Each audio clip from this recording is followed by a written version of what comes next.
जय हिंद साथियों, मैं शिवान स्वागत करता हूं आपका आपके अपने चैनल में। जुड़ते हैं आपसे एक और वीडियो के माध्यम से, और इस वीडियो में हम लोग आगे बढ़ाएंगे अपनी क्लास। जो हमारी क्लास चल रही है मैथ की किरण बुक का सॉल्यूशन। तो किरण बुक के सॉल्यूशन में आगे बढ़ते हैं, और हमारा जो चैप्टर चल रहा है आप सभी को बता दें, जो नए हमारे छात्र हैं, नए प्रतियोगी साथी हैं, एवरेज चैप्टर चल रहा है। और एवरेज चैप्टर के आपके किरण बुक से जो क्वेश्चन हो चुके हैं वो 40 नंबर तक क्वेश्चन हो चुके हैं।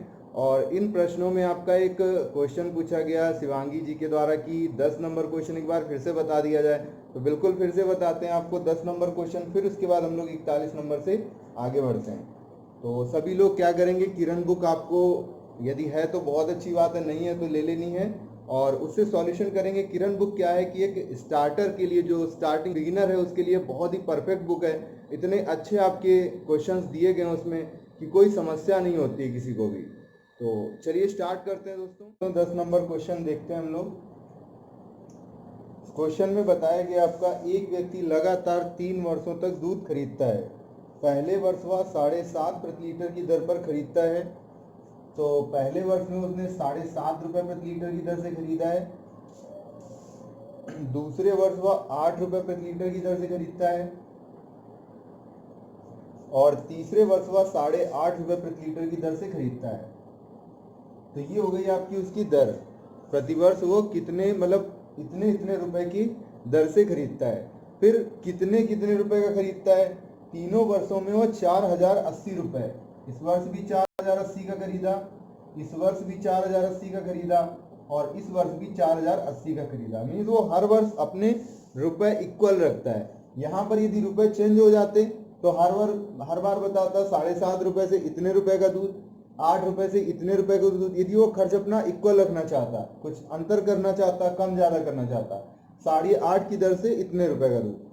अब यहां से क्या निकाल लेंगे, कुल मात्रा कि प्रतिवर्ष उसने कितनी कितनी मात्रा ली है। यहाँ पे 7.5 से मिला तो इतने रुपए में ज्यादा दूध आया होगा, इसमें कम, इसमें सबसे कम। क्योंकि जैसे जैसे रेट बढ़ता जाएगा मात्रा क्या होती जाएगी, कम होती जाएगी, क्योंकि रुपए तो समान ही हम लोग खर्च कर रहे हैं ना। तो यहाँ पर हम लोग निकालेंगे क्या कि इसने इस वर्ष में कितने लीटर दूध खरीदा है। तो कितनी मात्रा मिली है उसके लिए क्या करेंगे, जितने रुपए खर्च किए हैं बटे क्या हो जाएगा, जितने रुपए की दर से।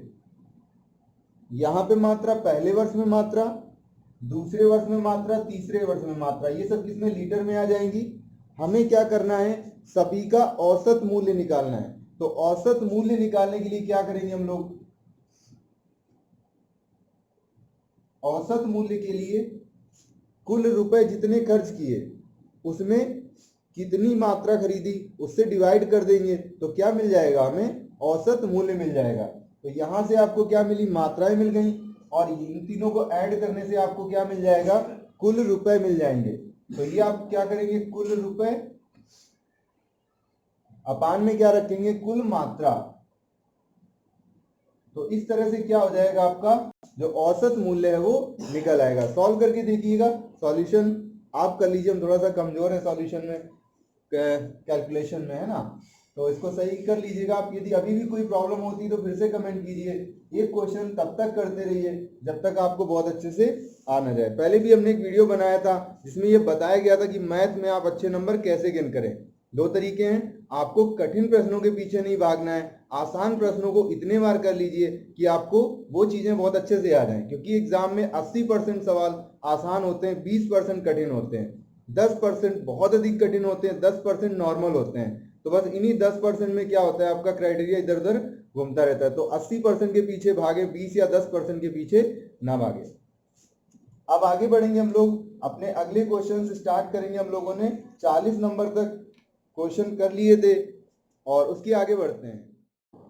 तो 41 नंबर क्वेश्चन स्टार्ट करते हैं हम लोग। आज का जो हमारा स्टार्टिंग है, आज इस टाइप को खत्म करेंगे। पहला टाइप खत्म होगा और सेकंड टाइप स्टार्ट होगा। सेकंड टाइप में आपके ज्यादातर क्वेश्चन एक टाइप के हैं, तो वो आप सारे के सारे सॉल्व कर लेंगे। सिर्फ आज ही बताया जाएगा, एक दो जो इंपॉर्टेंट क्वेश्चन है वो और अच्छे से करा दिए जाएंगे और वो टाइप आपका खत्म होगा। मीन्स अब स्पीड बढ़ानी है, तक बहुत आराम आराम से चल रहे थे, अब थोड़ा सा स्पीड में चलेंगे। तो 41 नंबर क्वेश्चन है आपका, 3a और 4b का अंकगणितीय माध्य 50 से अधिक है। तो 3a और 4b दो संख्याएं हैं। अब इसमें डरा मत कीजिए कि ये सब क्या है, कुछ नहीं है, सब संख्याएं हैं। जैसे 20, 30, 40, 50 तो 20 और 30 का औसत इतना है, तो ऐसी 3A 4B का जो माध्य है वो कितना है आपका 50 है। 50 नहीं है, 50 से अधिक है, तो इनका अंगणितीय माध्य 50 से अधिक है, तो 50 से ज्यादा है इनका जो अंगणितीय माध्य है। और आगे उन्होंने कह दिया कि A B का दुगुना है, जो A है वो B का दुगुना है, मतलब B बराबर क्या हो जाएगा आपका 2A है। ठीक है, B बराबर 2A, B जो है वो A जो है वो B का दुगुना है, मीन्स उल्टा लिख रहे हैं हम लोग, A बराबर 2B। इक्वल जब करेंगे तो अपोजिट साइड को डबल करेंगे, बाकी यदि ऐसे लिखें तो A जो है वो दुगुना है B का। इसमें आपको करना है A का लघुत्तम संभव पूर्णांक मान क्या होगा, तो A का मान निकालना है आपको, A की वैल्यू क्या होगी ये पता करना है। चलिए देखते हैं क्या करेंगे। इसका जो माध्य है वो 50 से अधिक है, तो 3A + 4B इनका माध्य अधिक है 50 से। ठीक है, कम होता तो उधर को साइन लगा देते। अब क्या करें, 2 उधर भेज दिया, तो 3A + 4B क्या हो जाएगा 100। अब यहां पर आपका क्या था, जो A है वो 2B के इक्वल है, मतलब A दुगना था B का, तो यहाँ पर यदि B का मान रखना होता, B का मान निकालना होता, तो क्या करते हैं, आप B की वैल्यू पुट कर देते। यहाँ पे मैं A का मान निकालना है, तो B की जगह वैल्यू पुट करेंगे, तो 3A वैसा ही रखते हैं, B की जगह पे क्या रख सकते हैं, A/2 ग्रेटर देन 100। सॉल्व कर लीजिए, तो 3A + 2A क्या होगा, ये 100 से बड़ा होगा, मतलब 5A ग्रेटर देन 100, और 5 उधर जाएगा मल्टीप्लाई में, डिवाइड में हो जाएगा 20, तो मीन्स A की वैल्यू जो होगी वो 20 से ज्यादा होगी। तो 20 से ज्यादा कितनी हो सकती है, ऑप्शन देखते हैं, 20, 18, 21, 19। तो सही आंसर क्या हो जाएगा आपका, A का जो न्यूनतम मान होगा क्या हो जाएगा 21 हो जाएगा सही आंसर। तो इस तरह से बहुत ही आसानी से क्वेश्चन कर लेंगे। एक बार देख लेते हैं, थोड़ा सा अच्छा क्वेश्चन है आपका।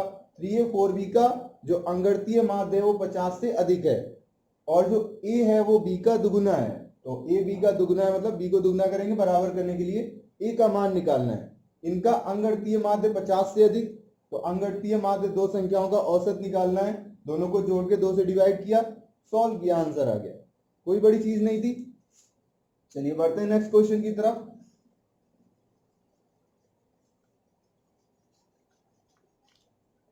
नेक्स्ट क्वेश्चन कह रहा है, एक कक्षा में 50 छात्रों द्वारा प्राप्त कुल अंक कितने हैं, तो इस कक्षा में एक छात्र द्वारा प्राप्त औसत अंक, औसत निकालने के लिए क्या होता है, कुल में कुल संख्या से भाग दे दीजिए, तो बस वही दिया हुआ है, 50 छात्र हैं और कुल अंक 2624 है, तो 2624 में 50 से भाग दे देंगे, आंसर आ जाएगा।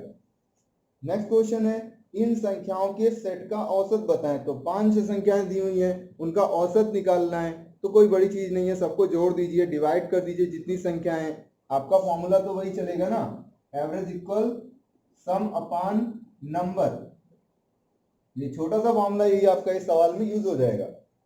नेक्स्ट क्वेश्चन है, एक संस्था में सभी कामगारों का प्रति व्यक्ति औसत वेतन 60 रुपए है, 12 अधिकारियों का औसत वेतन 400 है, शेष का प्रति व्यक्ति औसत वेतन 56 है, संस्था में कामगारों की कुल संख्या कितनी है। तो ये सवाल आपका किससे होगा, जब भी दो चीजें अलग अलग दी हो, संख्या दी हो और सभी का इक्वल दिया हो, आपका टोटल दिया हो, तो उसके लिए एलिगेशन मेथड यूज करते हैं और सवाल हल कर लेते हैं। क्वेश्चन ये जरूर लगाएंगे और इसका आंसर हो सकता है आपका गलत आएगा, ठीक है, तो क्यों गलत आएगा ये देखिएगा, यदि सवाल नहीं बनता है तो फिर एक बार कमेंट कीजिएगा। 45 नंबर क्वेश्चन है, एक परिवार का औसत मासिक व्यय 4 माह तक इतने रुपए, अगले 3 माह तक इतने रुपए और अंतिम 5 माह में इतने रुपए है। यदि परिवार पूरे वर्ष इतने रुपए की बचत करता है तो परिवार की औसत मासिक आय क्या है। तो ये सवाल पहले भी हम लोग कर चुके हैं। क्या करेंगे, मासिक व्यय प्रथम 4 माह में, तो 4 माह का टोटल व्यय निकालिए, मल्टीप्लाई कर दीजिए, फिर 3 माह का टोटल मल्टीप्लाई कर दीजिए, और फिर अगले 5 माह फिर से 5 का मल्टीप्लाई कर दीजिए, टोटल खर्च पूरे 12 महीने का निकालिए, बचत दी हुई है, बचत को उसमें जोड़ दीजिए, जितना खर्च किया जितना बचाया दोनों को जोड़ दिया, ये टोटल इनकम आ गई। टोटल इनकम को 12 से डिवाइड कर देंगे तो क्या आ जाएगा, औसत मासिक आय। एक आदमी प्रथम 4 माह में औसत इतने रुपए खर्च करता है, अगले 8 माह में इतने रुपए खर्च करता है, वर्ष में इतने की बचत करता है, तो उसकी औसत। सेम सवाल है। अगला सवाल है आपका, इन संख्याओं का अंगणितीय माध्य क्या है? संख्याएं दी हैं आपकी 1 2 2 3 3 3 4 4 4 5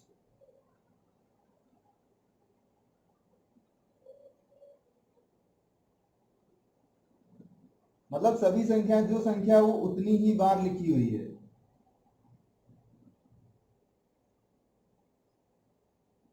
मतलब 1 है तो 1 बार, 2 है तो 2 बार, 3 है तो 3 बार, 4 है तो 4 बार, 5 है तो 5 बार, 6 है तो 6 बार और 7 है तो 7 बार। यदि कहीं गलत हो गया हो तो फिर देख लीजिएगा। बाकी सवाल में कुछ ऐसा ही है आपका। इनका आपको क्या करना है? औसत निकालना है। औसत निकालने के लिए क्या करते हैं? सबका योग। तो सबका योग या तो जोड़ डालिए या फिर क्या कीजिए, 1 2 और 2 4, 3 3 9, 4 4 16, 5 5 25, 6 6 36, सभी का क्या है? वर्ग लिखा हुआ है। और बटे में टोटल संख्याएं कितनी होंगी? जोड़ दीजिए। 3 3 6, 4 10, 5 15, 6 21 7, 28। 28 से डिवाइड कर देंगे, सभी को जोड़ लीजिए, 28 से डिवाइड कर दीजिए, क्या हो जाएगा? आपका औसत निकल आएगा। कुछ परेशान होने की जरूरत नहीं है, बहुत ही आसानी से सवाल हल होंगे यदि आप थोड़ा सा ध्यान देंगे और आपको बेसिक फंडे आते हैं तो यदि आप किरण बुक से प्रैक्टिस करते हैं तो देखते जाएंगे आप मैथ में परफेक्शन पा जाएंगे। जो एक चैप्टर आपने कर लिया वो चैप्टर फिर कभी छूटने वाला नहीं है आपका। अगले क्वेश्चन पर आते हैं और थोड़ा सा अच्छा सवाल है, इसको देखेंगे। हो सकता है आप इसको देख करके भयभीत हो जाएं। तो भयभीत करने वाला सवाल है आप सबको। इसका आपको औसत निकालना है। अंगणितीय माध्य क्या होगा? अंगणितीय माध्य औसत ही होता है, कंफ्यूज मत होइएगा। तो इनका आपको औसत निकालना है। 3 की पावर 30, 3 की पावर 60, 3 की पावर 90। तो औसत निकालने के लिए क्या करेंगे? सभी को जोड़ दीजिए। औसत बराबर क्या होता है? कुल योग बटे कुल संख्या। संख्या कितनी है? 3 है। हो गया सवाल। आंसर ऐसा कुछ है नहीं। क्या करेंगे? सबके बटे में लिखिए। जो कुछ भी सबके बटे में होता है वो अलग अलग भी तो लिख सकते हैं ना। 3 की पावर यहाँ पे कितनी है? 1, यहाँ पे कितनी है? 1, यहाँ पे 1। जब भी पावर ऊपर जाती है, मल्टीप्लाई होती है तो जुड़ जाती है, भाग होता है मतलब बटे में होती है तो क्या हो जाती है? घट जाती है। एक एक पावर घट जाएगी तो कितना बचेगा? 3 की पावर 29, 3 की पावर 59 और 3 की पावर 89। यही क्या होगा? हमारा आंसर होगा। कैसा लगा सवाल? कमेंट करके बताइएगा।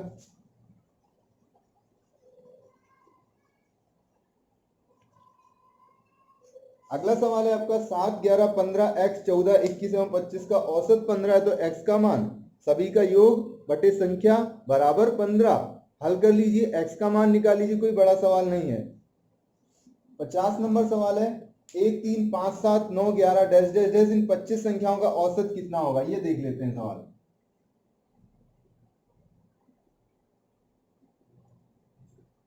25 संख्याओं का निकालना है।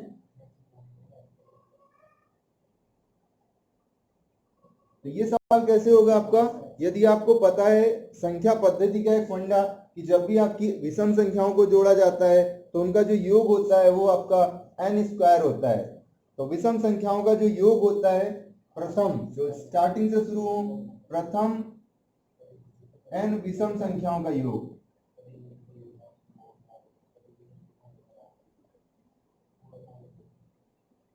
क्या होता है? n square. और इसका जब औसत निकालेंगे तो योग बटे पदों की संख्या कितनी होगी? n ही तो होगी। और n से n सब्ट्रैक्ट हो जाए, कितना हो जाएगा? n। तो क्या होता है आपका? जितनी भी विषम संख्याएं हो उनका जो औसत निकलता है वो उसके पदों की संख्या के बराबर होता है। तो कितने विषम संख्याएं? 25 विषम संख्याएं, तो इनका औसत भी कितना होगा? 25 ही होगा। तो प्रथम n विषम संख्याओं का औसत n ही होता है। 25 50 75 100 500 1000 कितनी भी हो, किसी से पूछ लेना, कहना भैया 100 विषम संख्याओं का औसत कितना होता है? वो नहीं बता पाएगा, आप बता लेंगे, है ना।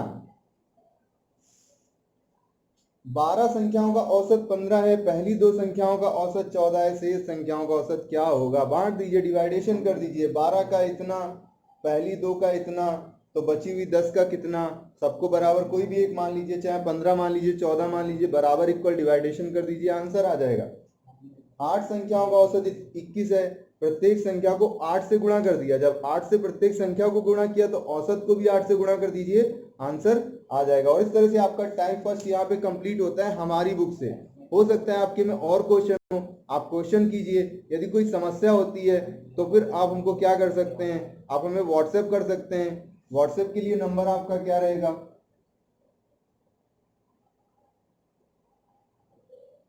इस पे आप क्वेश्चन व्हाट्सएप कर देंगे, उस क्वेश्चन का हम आपको सॉल्यूशन दे देंगे। यदि आपका अन्य कोई भी क्वेश्चन बनता है, आप देना चाहते हैं, पूछना चाहते हैं, तो आप उसका क्वेश्चन आप इस पे व्हाट्सएप कर दीजिए खींच करके फोटो, और आपको सॉल्यूशन अगली क्लास में जरूर दिया जाएगा, बहुत ही अच्छे से दिया जाएगा।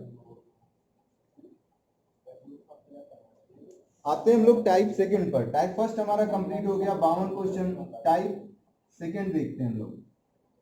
टाइप सेकंड में आपके क्वेश्चन सब एक टाइप के हैं, एक क्वेश्चन कोई भी कर लीजिए और उनकी प्रैक्टिस करते जाइए, आप परफेक्शन पा जाएंगे। और एक ही टाइप के ज्यादातर क्वेश्चन है।